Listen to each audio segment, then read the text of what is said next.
कहबे जेहेतु आज महानगर निगम प्रथम महिला को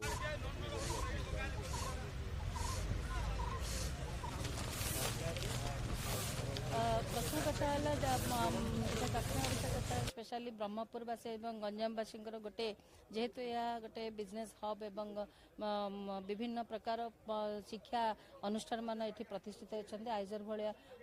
शिक्षा प्रतिष्ठान अच्छा तो से आवश्यकता पड़ता